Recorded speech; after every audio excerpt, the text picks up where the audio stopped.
pessoal, tudo bem? Eu sou o pastor Giovanni, eu tenho uma palavra de Deus para o seu coração nessa manhã tão especial. E nós vamos ler hoje o Salmo de número 4, nós estamos numa série chamada Lições dos Salmos. E vamos ver hoje, com a graça de Deus, a ajuda do Espírito Santo, o Salmo de número 4. Olha que diz esse lindo salmo, o salmo davídico, que ele escreveu ao mestre do canto, para instrumento de cordas, ou seja, é um louvor aqui, é uma adoração, mas que tem muitos ensinamentos preciosos para mim e para você. Nós vamos aprender 4 lições do Salmo de número 4. Olha o que diz as Escrituras, Salmo 4:1. Responda-me quando clamo, ó Deus da minha justiça. Na angústia me tens aliviado. Tem misericórdia de mim e ouve a minha oração. Ó homens, até quando tornareis a minha glória em vexame, e amareis a vaidade, e buscareis a mentira? É uma pergunta aqui. E a resposta é: sabei, porém, que o Senhor distingue para si o piedoso. O Senhor me ouve quando eu clamo por ele. Irai-vos e não pequeis. Consultai no travesseiro o coração e sossegai. Ofereceis sacrifícios de justiça e confiai no Senhor. Há muitos que dizem: quem nos dará a conhecer o bem? Senhor, levanta sobre nós a luz do teu rosto. Mais alegria me pusestes no coração do que a alegria deles, quando lhes há de fartura de cereal e de vinho. Em paz me deito e logo pego no sono, porque, Senhor, só tu me fazes repousar seguro. Glória a Deus. Louvado seja o nome do Senhor. Esse é o Deus maravilhoso que nós servimos, um Deus que atende a nossa oração, que atende o nosso clamor, que escuta os nossos anseios mais profundos do coração. Se estiver alinhado com o seu coração, Deus há de atender. Então a primeira lição que nós aprendemos hoje é que o nosso clamor é poderoso. O nosso clamor é poderoso. Clamor aqui no sentido de um choro para Deus, de um pranto, né? Clamor no sentido de uma oração profunda, de uma oração com o coração, de uma oração que se rende, de uma oração tremenda e poderosa, né? No Senhor, sincera, honesta, diante da face do Senhor. Isso é clamor, é uma oração profunda, uma oração forte, uma oração em lágrimas, uma oração que se derrama na presença do Senhor. Isso é clamor, o clamor do seu povo, Deus escuta, o seu clamor Deus escuta. E a primeira lição que nós aprendemos nesse lindo salmo é que o nosso clamor é poderoso. Poderoso não no sentido nosso, né, de nós, porque nós somos poderosos. Não, não é isso. No sentido que a nossa oração é eficaz, ela funciona, ela toca o coração de Deus e Deus age com o seu poder a nosso favor. Aquele que nasceu de novo, aquele que é filho de Deus, aquele que entregou sua vida para Jesus, firmou uma aliança com Deus e vive uma vida de fé, de obediência a esse Deus maravilhoso, o Deus das Escrituras, o Deus do Salmo 4, o Deus desse salmo lindo davídico que nós lemos aqui, dessa linda canção de oração diante do Senhor. Esse Deus, ele há de operar a favor dos seus filhos. Por isso a oração é poderosa, porque o poder de Deus está envolvido na oração eficaz, na oração segundo o coração de Deus, na oração segundo a palavra de Deus. A Bíblia está dizendo que Deus faz justiça. Deus faz justiça em que sentido? Ele fez primeiramente essa justiça, ele julga as nossas causas, né? Ele é o nosso justo juiz.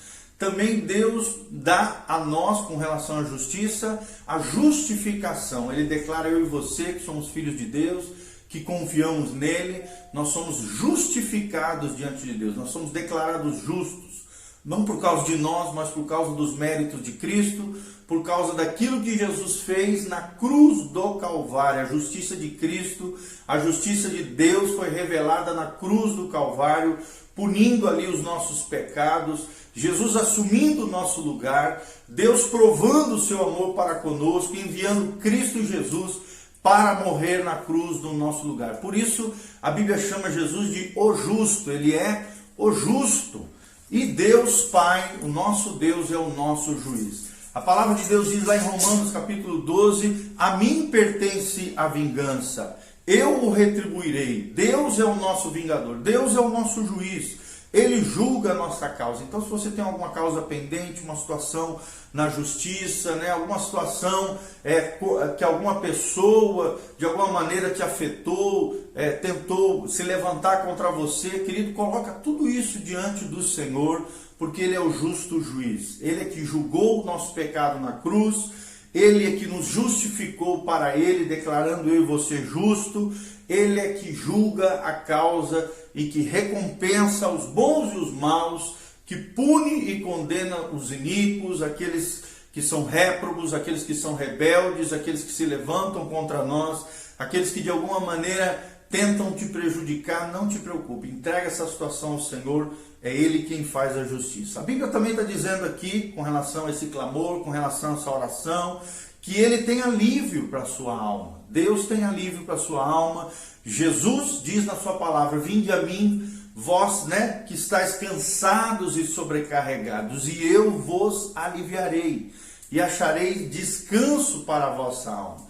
Querido, descansa a tua alma no Senhor, descansa o teu coração no Senhor, não fique com medo, não deixa a tormenta, a angústia, o ódio, o ressentimento, qualquer mazela na nossa alma assolar o teu coração. Se Deus é por nós, quem será contra nós? Entrega as tuas causas, coloca aos pés de Jesus todas as tuas ansiedades, os teus medos, os teus temores, porque Ele tem alívio para a sua alma. Alívio da alma no sentido de todo sofrimento que eu e você venhamos a enfrentar, coloca isso diante do Senhor. Alívio para nossa alma no sentido de luto, às vezes perdemos um ente querido, alguém que era importante para o nosso coração. Deus tem consolo, o Espírito Santo é chamado de Consolador. Então, em meio ao luto, em meio à perda de alguém querido ou querida, ore a Deus para que Deus venha com o seu consolo sobre você. Também em meio à angústia, nós estamos vivendo um tempo difícil de pandemia, tempos penosos, tempos angustiantes, tempos onde as pessoas estão assoladas com tantas inseguranças, tantos medos, tantas perturbações, tantas situações crônicas. Lembre-se, Deus cuidará do seu povo. Se Deus é por nós, quem será contra nós? Nenhuma arma forjada contra ti prosperará, e Ele tem alívio para a sua alma.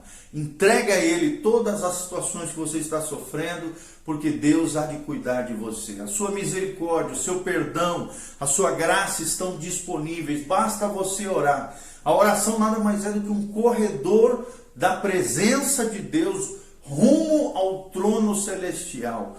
Nós temos livre acesso pelo novo e vivo, pelo sangue de Jesus, ao trono da sua graça, ao trono de Deus. E ali nós podemos pedir, nós pedimos orar, nós podemos interceder por outras pessoas, podemos pedir em favor de outros, que é uma coisa linda, é uma coisa maravilhosa isso, porque o nosso clamor, a nossa oração é eficaz, ela é poderosa. É a primeira lição que nós aprendemos aqui. A segunda lição que nós aprendemos é que a soberba corrompe o coração. Está aqui no versículo 2, nós vemos que a soberba corrompe o coração.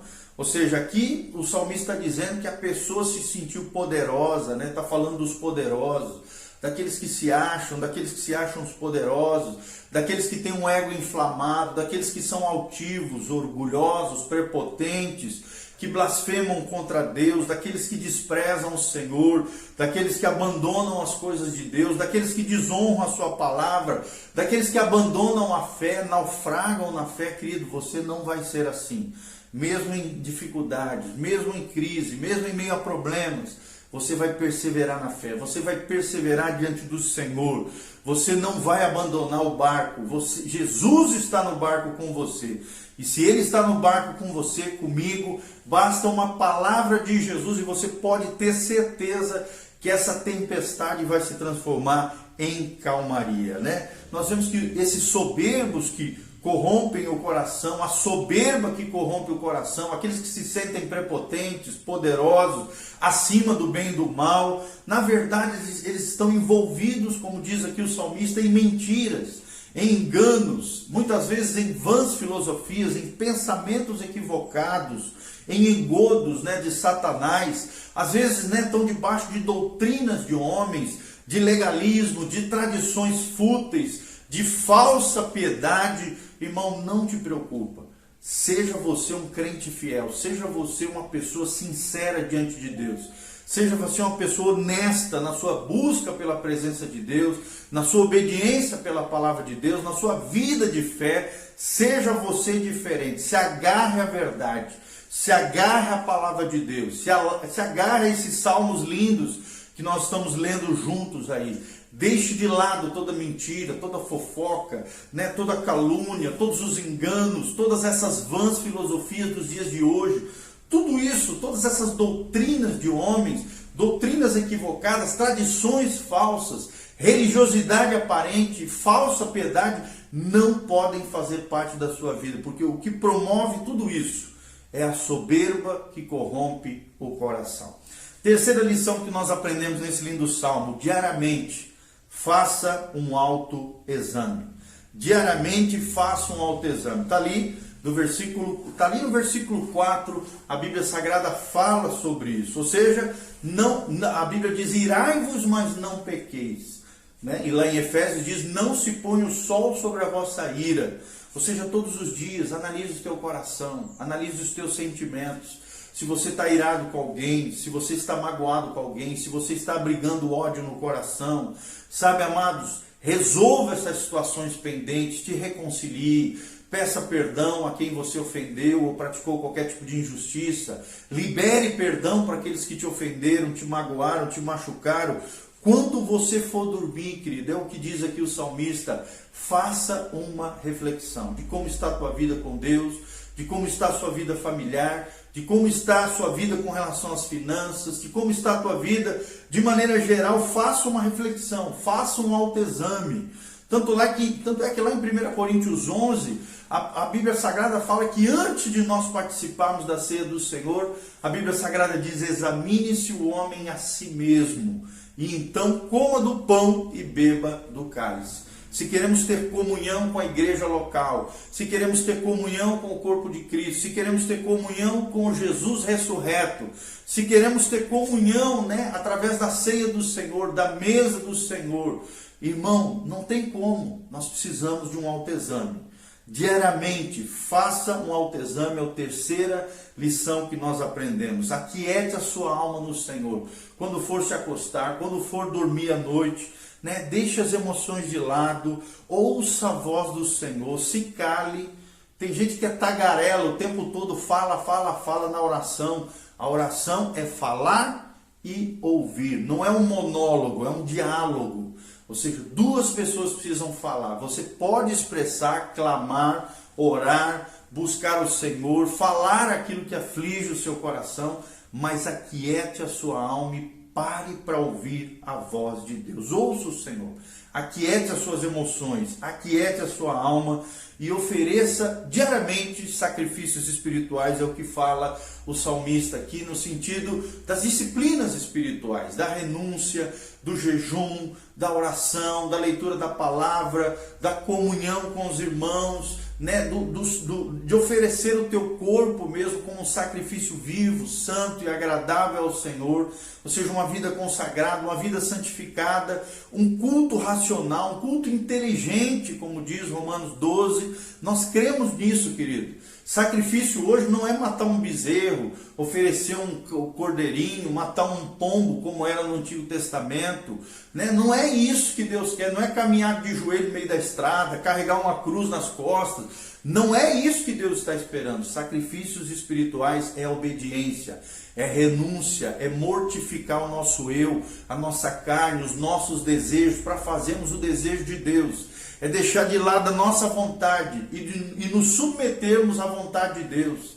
É não fazermos os nossos achismos, o que achamos, o que eu acho legal, o que meus sentimentos dizem. Não, é aquilo que Deus diz na sua palavra. É ser movido por princípios, é ser movido por valores, é ser movido e guiado pela bússola do crente, que é a palavra de Deus. Então ofereça esses sacrifícios espirituais de obediência, de fé, de confiança, das disciplinas espirituais, como eu mencionei. Esses sacrifícios espirituais, como diz lá em 1 Pedro 2, são agradáveis diante de Deus. Diariamente, faça um autoexame. né? Guarde o seu coração, aquiete a sua alma, e quando for dormir, faça uma reflexão diante do Senhor. E a quarta e última lição, meu irmão, desfrute da bondade e do favor do Senhor. É o que nós vemos no final desse salmo, do versículo 6 ao versículo 8. Nós vemos aqui como desfrutar da bondade e do favor do Senhor. A Bíblia está dizendo aqui da luz do rosto do Senhor, que estará sobre você, sobre a tua vida. Se você está em Cristo, se você é nova criatura, se você é filho de Deus, se você está vivendo uma vida consagrada, santificada, obediente ao Senhor, a luz do rosto do Senhor brilhará sobre você. Olha que coisa linda, o rosto do Senhor olhando para você, a luz do seu rosto brilhando sobre a sua vida, espantando todas as trevas, espantando todo passado sombrio e ministrando vida, luz, bênção, favor. Aqui está falando da bênção de Abraão, Isaac e Jacó. Abraão é o pai da fé, nós somos filhos de Abraão, nós somos herdeiros da promessa de Deus, das promessas abraâmicas, as promessas que Abraão teve, que em ti serão benditas todas as famílias da terra, de que tudo aquilo que nós colocarmos as nossas mãos, nós prosperaremos, porque é o que diz a palavra de Deus. Se atentamente ouvirdes a minha voz e obedecerdes os meus mandamentos, diz o Senhor, comereis o melhor dessa terra. Manteiga e mel. Então está falando dessa bênção, a bênção de Abraão, a bênção do nosso pai da fé. E aí sim, né, desfrutando dessa bondade, do favor do Senhor, o nosso coração estará cheio de alegria. Alegria é uma alegria que perdura. Não é uma alegria passageira igual a alegria do mundo, né? Uma alegria apenas emocional, sentimental. Não, é uma alegria que perdura. É uma alegria no Senhor, né? Porque a alegria do Senhor é a nossa força, Neemias 8:10. É uma alegria nele, é uma alegria ultra circunstancial, está acima das circunstâncias, é uma alegria extraordinária, é a alegria que Deus tem para nós. O nosso coração está cheio de alegria. Nós viveremos então uma vida segura no Senhor, porque Ele será o nosso escudo, Ele será a nossa fortaleza, Ele será a nossa torre forte, o nosso abrigo, o nosso lugar, né? O nosso lugar de refúgio é o nosso Deus, é o nosso Senhor. E tudo isso, irmãos, desfrutaremos dessa bondade, desse favor, se vivermos uma vida honesta, sincera, verdadeira, limpa, transparente com o Senhor. Aqui está falando de uma consciência limpa. A Bíblia está dizendo aqui, deitarei e descansarei, né? Está falando do sono do justo, do fim da angústia na nossa vida, da coragem no meio do caos, da direção na tribulação por parte do Senhor, do caminho do Senhor no meio da tempestade. Aqui está falando também de uma total rendição do Senhor. Você vai deitar, você vai sossegar, você vai saber que Deus é contigo. Olha que lindo o final desse salmo, um lindo salmo. Ele diz: em paz me deito e logo pego no sono, porque Senhor, só tu me fazes repousar seguro. Então a nossa segurança é o Senhor, tá bom, querido? Não fique aflito, não fique com medo. Nós estamos vivendo sim tempos difíceis, não podemos fugir da realidade, temos que encarar os problemas, as dificuldades, as lutas, mas Deus está com você. Se você está em Cristo, se você é filho de Deus, Deus vai cuidar de você. São as 4 lições preciosas que nós aprendemos nesse lindo salmo, salmo de número 4. Quais são elas? O nosso clamor é poderoso, primeira lição. Segunda lição, a soberba, cuidado com a soberba, porque ela corrompe o coração. Terceira lição, diariamente faça um autoexame, uma autorreflexão diante do Senhor. E a quarta lição, desfrute da bondade e do favor do Senhor. Que a bondade do Senhor, que as misericórdias do Senhor que se renovam a cada manhã estejam sobre a sua vida, minha vida, as nossas vidas. Que a graça e a paz de Jesus esteja sobre você, sobre a tua casa e sobre a tua família. Vamos orar. Pai, em nome de Jesus, nós estamos aqui na tua presença gloriosa, porque te amamos, porque sabemos que o Senhor é tudo para nós, que a tua graça venha sobre nós, que a tua unção faça diferença nas nossas vidas, que o Espírito Santo toque cada vida que me ouvir, cada alma, ó Deus, que se colocar diante do Senhor, diante desse lindo salmo, receba a paz que excede todo entendimento, receba toda a graça que o Senhor tem para eles, Que a luz do teu rosto brilhe sobre eles, Pai, traga a resposta, traga as tuas promessas, ó Deus, que eles se apropriem, ó Deus, de tudo aquilo que os filhos de Deus têm como direito, como herança, em Cristo Jesus, o nosso Senhor, não por causa de nós, mas pelos méritos de Jesus, por aquilo que Jesus conquistou na cruz do Calvário, como fruto da graça e da bondade do Senhor para conosco. Abençoe os nossos irmãos, derrama ricas bênçãos sobre eles, Pai, atende cada clamor, cada oração, cada situação, Pai, ó Deus, manifesta o teu poder, a tua glória, trazendo resposta, enviando os teus anjos, operando maravilhas, abrindo portas, ó Deus, curando os enfermos, sarando os feridos, e derramando, ó Deus, toda a glória que o Senhor quer derramar sobre os teus filhos, sobre aqueles que ainda não te conhecem, Pai, que eles busquem o Senhor, abram o seu coração e recebam as tuas bênçãos. É o que nós te pedimos de todo o coração, em nome de Jesus. Amém e amém. Amém, meus amados? Entre aqui, nós temos no link do YouTube um link onde você pode seguir a gente nas nossas redes sociais. E se você quiser ofertar na vida do pastor Giovanni, investir no reino de Deus, na pregação da palavra, no cuidado das almas, no cuidado do corpo de Cristo, né? O pastor Giovanni está num novo momento da nossa vida, buscando a direção de Deus, abençoando outros ministérios e também cuidando, é claro, minha vida toda, cuidando de vidas, cuidando de pessoas, servindo o corpo de Cristo. Esse é o nosso coração. Se você quiser investir na nossa vida, na nossa família, no nosso ministério, aqui no YouTube tem um link de como você pode fazer isso. E o nosso site é bem fácil, você entra no Google, coloca lá, site espaço PR Giovanni, site espaço PR Giovanni, tem todos os nossos dados, tem tudo ali, várias ministrações e coisas para abençoar o teu coração. Compartilhe com outras pessoas, dê um joinha, deixe os seus comentários, qualquer experiência com Deus, da onde você está falando, né? Aquilo que Deus te abençoou através dessa palavra, nós queremos te ouvir, queremos ter contato com você. Que Deus te abençoe em nome de Jesus. Amém e amém. Um abraço, beijo, Deus seja com todos vocês.